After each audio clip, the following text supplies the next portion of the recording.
I want to go backwards before I come forward.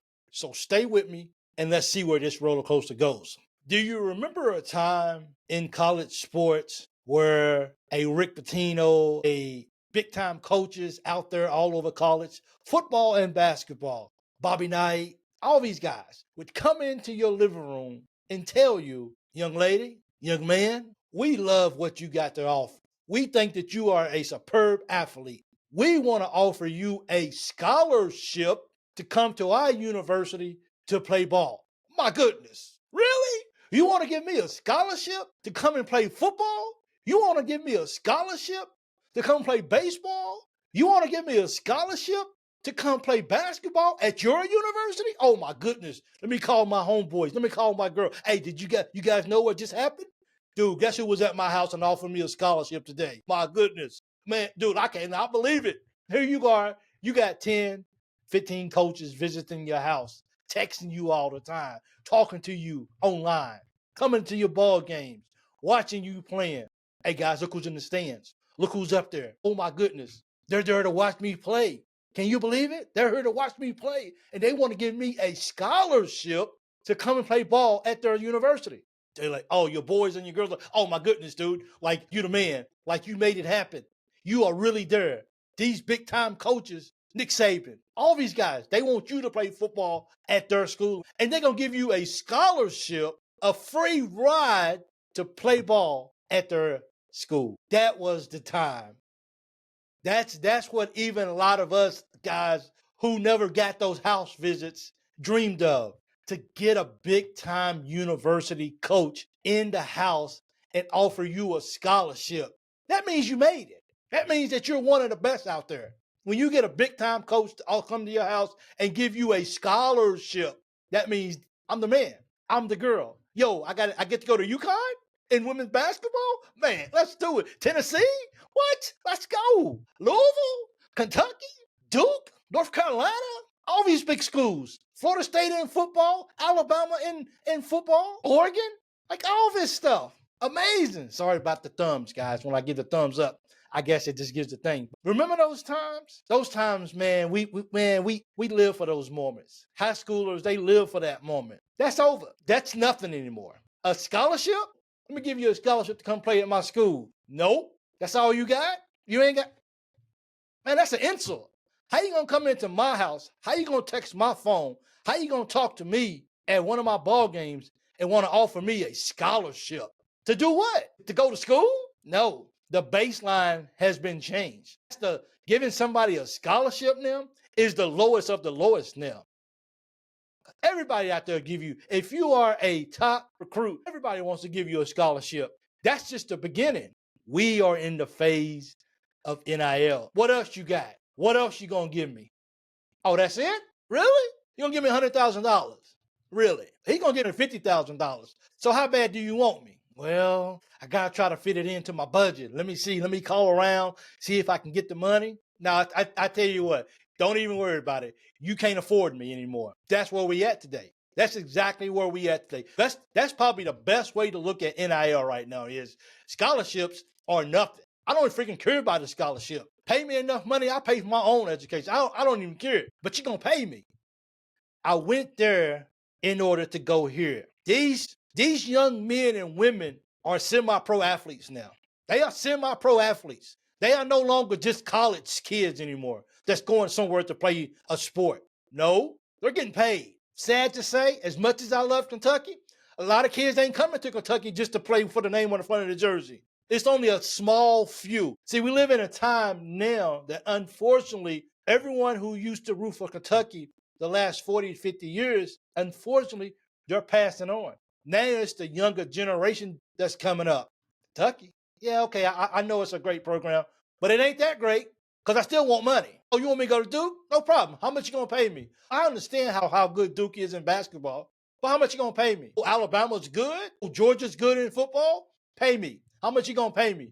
Don't even mention a scholarship to me because everybody's giving me a scholarship. There's nothing that we can do about that as fans anymore. You can love it. You can hate it. You can whatever. You can ignore it. It's completely up to you on how you choose to do it. But NIL is here to stay. These students, athletes, are no longer just student athletes no more. They are getting paid for a service to do a job. They have started the workforce early now. Usually, when you go to college as a freshman back in the day and you wouldn't know how to get a job, you just had to go to school and study, and that's all you can really do. Now, you don't do that no more. You leave high school working. You walk out of high school as a millionaire, as a big time 100,000-aire.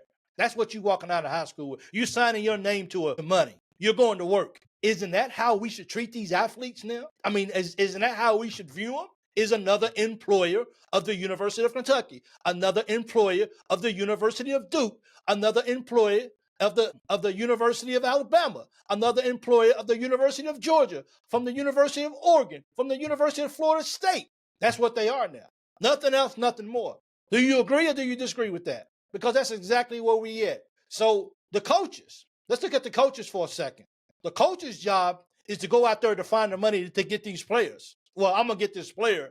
I'm going to pay him. If that player is not producing numbers, if that player is not helping them win championships, if that player is not helping them win conference championships, tournament championships, if those players are not helping them or can't help them get to a certain spot, a Final Four, a Sweet 16, an Elite Eight, a national championship, the playoffs, then what good are you?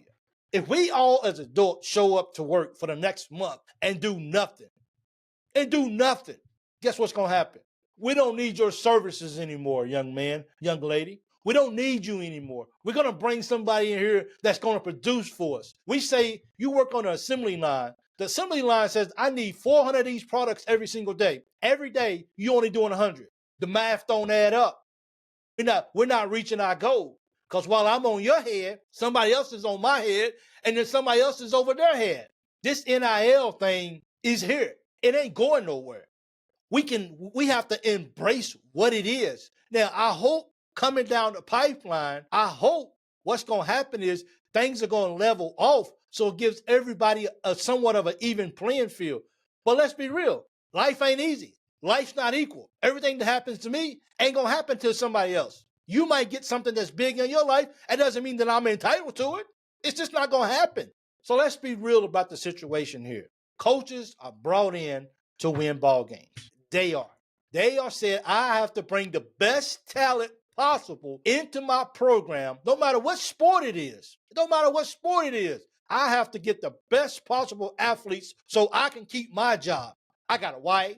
I got 3 kids. I got to take care of these guys. I got a mortgage. I got car payments. I got it all. I can't be caught up in feelings and allow one particular player here or there or whatever sport to dictate whether I'm going to get fired or not. I have to take that matter into my own hands as a head coach. What's best for my university? What's best for it? And that's the mindset where NIL is at now. And it all meets head in head. I'm a head coach. I got to get the best players. How can I find money? How can I raise money to get the best players in here? Do I pay one individual player a huge sum of money? What was that? The kid who's going to BYU next year, $4 or $5 million, or whatever that is, insane amount of money. The next person, they're only able to pay $100,000. Well, we already gave $4 million, so you know what? We can only give you $100,000. That's all we got. Well, you know what? I ain't going. You want to know why? Because this team over here is going to give me $300,000. That's the avenues. That's how things have to be ran now in college sports now. It's no longer just college sports. This is the employer. It's called college. And that's who you work for. And if you're not showing up, and if you're not producing, and if you're not giving me the numbers that you're supposed to consistently, these numbers, well, I'm going to go find somebody who will give me those numbers. And I will pay them for what they're worth. Because I cannot continue to pay you a salary and you're not even producing. Not even close to producing. Your numbers are nowhere where they need to be at. But that's what I brought you in for. So your contract is now voided out. We don't need you anymore. Now this is not about anybody in particular.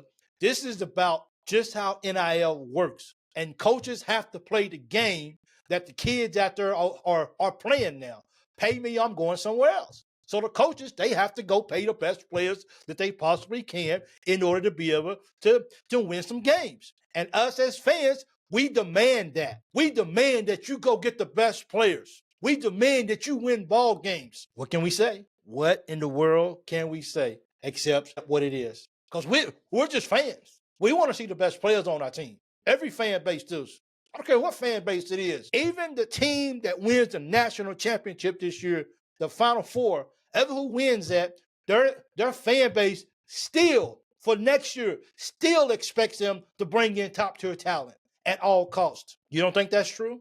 Look around the nation. Follow the team that wins the national championship and see what happens.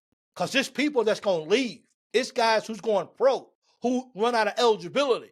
Now, who's left? I tell you who's left. The guys who's coming in and they want that money. So pay me my money or I'm going somewhere else. Unfortunately, kids no longer play for the name on front of the jersey. As much as we want to believe that, is that 100% across the board? No. But we're talking about the elite players who may only be in college for 1 at most 2 years. Pay me some money. And then when they don't do their job, you got to go. I'm giving you a contract to somebody else. Because that's the same way. If you got an NFL quarterback that's just saying that, like I just said, that's not winning the ball game for you, you're not going to tolerate him just being on the field every single week. No, you want them gone. Get somebody else in that can win us a Super Bowl, that can win a national championship, that can win an NBA Finals. That's what we want, right? It's no different. It's no different. So let's see if this right here can get fixed. Let's see what happens in the future with this. And we just got to continue to root for our Kentucky Wildcats, that we are able to bring in the best talent here at Kentucky to compete year in and year out. Go Cats.